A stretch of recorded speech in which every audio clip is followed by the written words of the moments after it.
নতুন বছরের প্রথম মাসের ৬ দিনেই দেশে উল্লেখযোগ্য পরিমাণ রেমিটেন্স এসেছে। বাংলাদেশ ব্যাংকের তথ্য অনুযায়ী জানুয়ারির প্রথম ৬ দিনে প্রবাসীরা দেশে পাঠিয়েছেন মোট ৭৭ কোটি মার্কিন ডলার।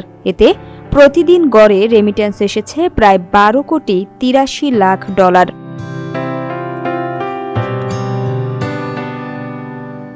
বুধবার বাংলাদেশ ব্যাংকের মুখপাত্র আরিফ হোসেন খান এ তথ্য জানান। তিনি বলেন, গত বছরের একই সময়ে দেশে রেমিটেন্স এসেছিল ৪৫ কোটি ৩০ লাখ ডলার। সে হিসেবে বছর ব্যবধানে রেমিটেন্স প্রবাহ বেড়েছে।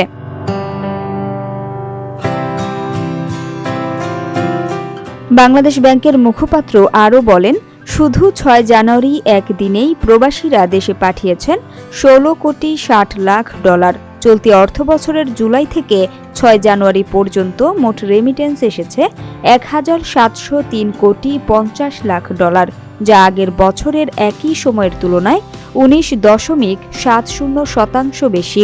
এর আগে গত ডিসেম্বরে দেশের রেমিটেন্স আসে ৩২২ কোটি ৬৬ লাখ ৯০ হাজার ডলার, যা চলতি ২০২৫-২৬ অর্থবছরের কোনো মাসে সর্বোচ্চ এবং দেশের ইতিহাসে এক মাসে দ্বিতীয় সর্বোচ্চ প্রবাসী আয়।